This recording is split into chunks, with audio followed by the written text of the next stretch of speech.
Sosok Mbah Ketib Banyumeneng itu merupakan seorang pesiar agama Islam. Beliau banyak yang dari versi lain bercerita. Ada beberapa versi yang bisa diceritakan. Versi yang agak samar dikisahkan Mbah Ketib Banyumeneng itu berasal dari daerah desa yang bernama Blimbing. Kabupatennya adalah kecamatannya Cepu, kabupatennya Blora. Itu asal muasalnya dari Mbah Ketib Banyumeneng. Mbah Ketib Banyumeneng itu masuk ke Cawas. Ada beberapa sumber lain juga yang menceritakan, beberapa sumber tapi keabsahannya wallahu a'lam. Itu tanah perdikan atau tanah hadiah atau tanah wakaf masjid Mbah Ketib Banyumeneng yang ada di daerah Kauman Desa Cawas itu disejajarkan atau disinambungkan dengan silsilah yang ada, karena ada 3 versi silsilah. Yang satu itu berasal dari Raden Mas Jamhari Ehsan yang jadi pengurus tepas darah di Keraton Kasunanan Surakarta Hadiningrat. Itu menginduk bahwa Mbah Ketib Banyumeneng adalah putra atau putunipun Mbah Mat Sahar. Dan Mbah Ketib Banyumeneng itu melahirkan Mbah Maryani yang lahirnya di daerah Bendungan Cawas. Dari Mbah Maryani inilah Mbah Ketib Banyumeneng punya 3 keturunan. Keturunan yang pertama adalah Nyai Sarifuddin atau diperistri oleh Mbah Sarifuddin Gading Santren belakang Rumah Sakit Islam Klaten. Sedangkan nasab dari Mbah Sarifuddin Gading Santren ini sendiri adalah bernasabkan antara keluarganya Mangkunegaran, Adipati Mangkunegaran Surakarta Hadiningrat. Putra yang kedua adalah Pandunoyo Taruno. Pandunoyo Taruno itu yang menjadi cikal bakal Desa Noyo Trunan Cawas, Kecamatan Cawas, Kabupaten Klaten. Putra yang ketiga adalah dari putra ketiga ini yang bernama Suraji atau diberi gelar oleh Pakubuwono ke-6 itu dengan nama Imam Rozi, dan beliau mendirikan pondok pesantren Singomanjat. Akhirnya dari pondok pesantren Singomanjat inilah berakar atau syiar dakwahnya itu menelurkan tokoh-tokoh, di antaranya adalah pondok pesantren Pandanaran, di antaranya jejaring-jejaring beliau itu sampai ke daerah Brabu Purwodadi. Jadi sosok Mbah Ketib Banyumeneng itu sosok yang sangat luar biasa. Itu menelurkan sampai ulama-ulama yang sekarang sampai di daerah Popongan juga. Mbah Ketib Banyumeneng yang ada di Desa Kauman, Kecamatan Cawas, Desa Cawas, Kabupaten Klaten, itu bukti peninggalannya yang sekarang masih ada adalah Masjid Kauman yang ada di Desa Kauman yang Kecamatan Cawas.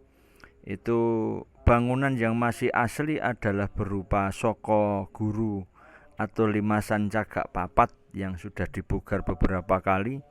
Peninggalan berikutnya yang sudah tidak ada atau samar keberadaannya adalah mimbar untuk khutbah.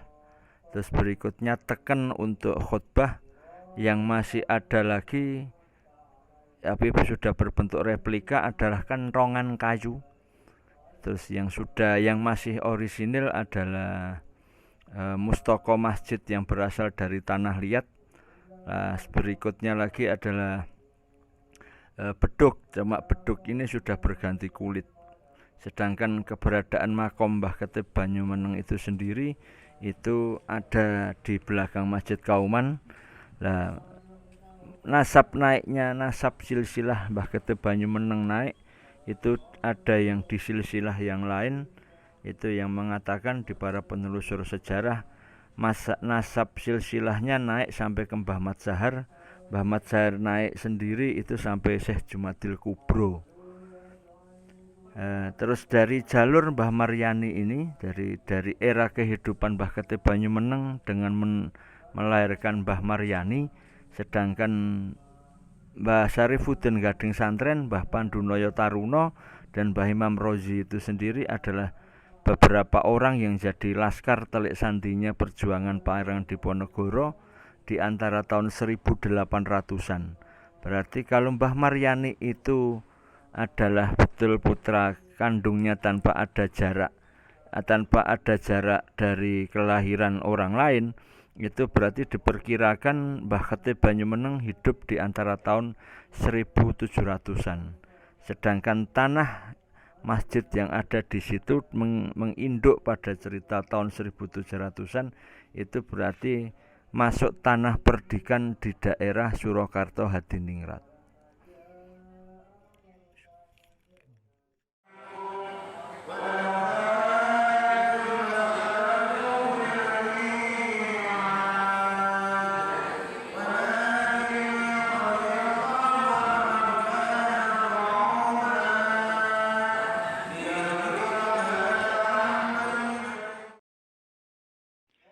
Di mana peninggalan Mbah Ketih Banyumeneng yang lain adalah berupa buku lama. Di dalam buku itu bercerita tentang pengertian atau sekarang yang banyak dipelajari oleh orang-orang yang ada di pondok pesantren, di antaranya cara wudhu, juga menceritakan rukun Islam. Buku tersebut itu bercorak atau dengan tulisan Jawa, ada tulisan Latinnya juga. Dan buku itu tersebut sekarang ada di ruang pustakanya Masjid Kauman Cawas. Dan peninggalan yang lain, kelengkapan data sebagai seorang bukti bahwa beliau adalah penyiar agama Islam, tentu karena ada masjid harus ada tempat untuk berwudu atau untuk berjalannya proses kehidupan tentu membutuhkan air. Jadi sebelah masjid persis itu juga ada masjid yang dibuat oleh Mbah Ketih Banyumeneng. Masjid itu sampai sekarang dipercaya airnya karomah, jadi bisa untuk hajat beberapa orang, diantaranya sawan. Sedangkan masjid yang sekarang itu ada tempat wudhu atau padasan itu adalah ada sumur tersendiri. Jadi sumur yang asli sekarang sudah tidak digunakan untuk wudhu, sedangkan wudhu yang ada sekarang itu membuat sumur sendiri.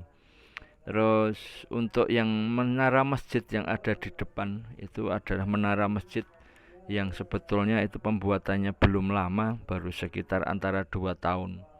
Jadi itu ada bantuan dari pemerintah Kabupaten Klaten.